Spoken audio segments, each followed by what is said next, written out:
You're buying a home, tools homeowners should have in your home. Maybe you don't think of yourself as a handyman or handy woman, or you don't feel like you're very well competent. But there's an old saying, every job, there's a tool for every job. And if you have the tool for the job can be fairly easy. If you don't have the right tool for the job, it seems like it's impossible. So let's just go over a few basic tools. If you get all the tools I'm going to show you right here, it's not going to even cost you that much, but it'll make you feel instantly kind of like a handyman. So first of all, obviously a screwdriver, which I've got here, and get a screwdriver where you can change out the tip, either a Phillips head or a slot screwdriver. That's going to cover most of your bases. Something that comes to mind straight away in most homes is cupboard doors, kitchen cabinets or something like that.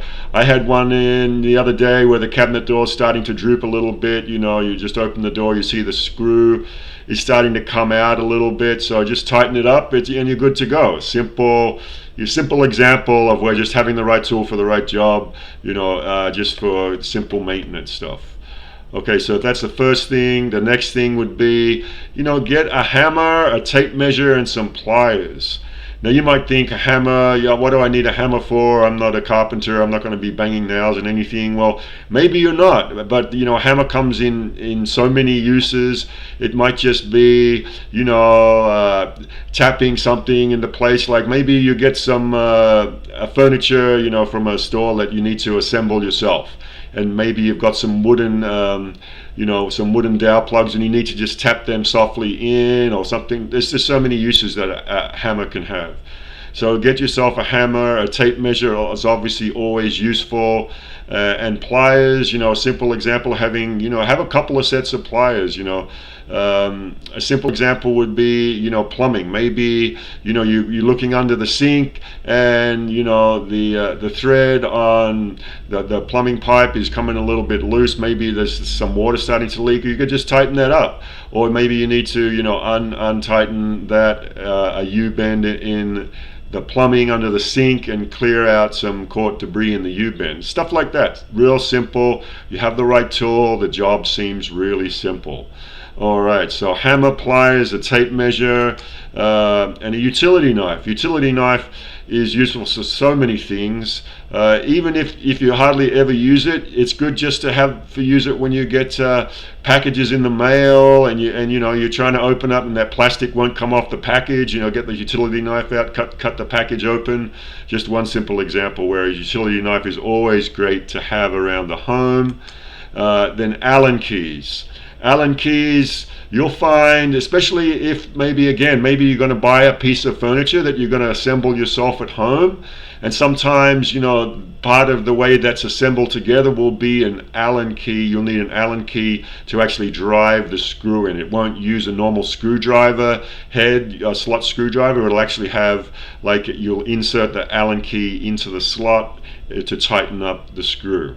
So great to have Allen keys around. Again, if you don't have them, then the job becomes impossible. If you have the Allen key, boom, it's super easy. And often doors, doorknobs and stuff like that will often have Allen keys to use. So get some Allen keys around, especially if you need to change out a doorknob that's no longer working. Then a stud finder.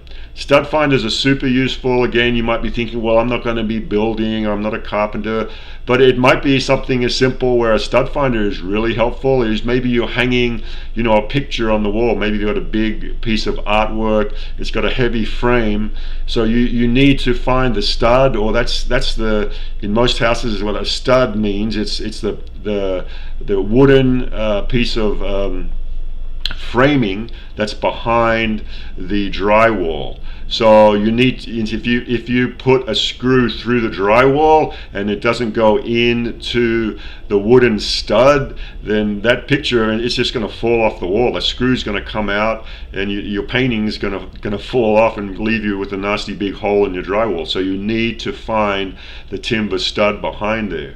So that's what the stud finder does. You just move it along the wall, and when it hits the solid wooden beam, it'll usually give out a beep, or there'll be a light or some kind of indication. It might usually be a green light that lights up telling you that's the stud. And so then you can, like in this picture, you make a little mark right there, and then that's where you can then use the drill and drill through, and then put your wall hanger in there, or just hammer it in. Okay, so stud finder, very useful to have. And then a level. Again, if a level, let's just go back to hanging some artwork on the different walls. You know, it's nothing more frustrating than walking in and seeing, you know, a painting that's just not level. It just makes the whole room look a little bit off. That's just one example of where a level is useful to have. Hanging pictures, let alone if you're actually wanting to get into doing a little remodeling or something yourself. But levels are always a great thing to have around the house. Then a ladder. You definitely need a ladder, and when you get a ladder, get a little safety equipment. You might want to get like a hard hat, get some safety gloves. You know, I mean, changing light globes is the most obvious thing, or you know, maybe you got a ceiling fan that needs a, you know, needs a clean or something like that, or just cleaning high windows. You got to have a ladder if you've got a home. You're going to need that inside and outside. So get yourself a ladder, and finally, you know, get a couple of sawhorses, and either you can get a hand saw, or you know, if you're a little more skilled, get a skill saw, an electric saw. So you know, just cutting, you know, odd pieces of timber. This is obviously, maybe you're going to do a little, you know, work, or maybe you've got something, you know, in the backyard on your fence. You maybe need to fix up the fence out the back or something, or there's a gate, something that needs fixing. You need to cut a little piece of wood for something. So it's great to have sawhorses. Are multi-purpose too. You know, you can use them for all kinds of things. So this is a basic toolkit. Get all the ones that I just suggested, and straight away you're going to feel like a real handy person, because don't forget, the right tool for the right job makes you feel like you're an engineer. So I hope that was helpful for you new home buyers, new homeowners. Get yourself a basic toolkit like I just outlined, and you're going to find maintenance jobs much more easy around the house. Alright, well, thanks for watching today. Stay tuned for more videos. There's more coming, and I appreciate it.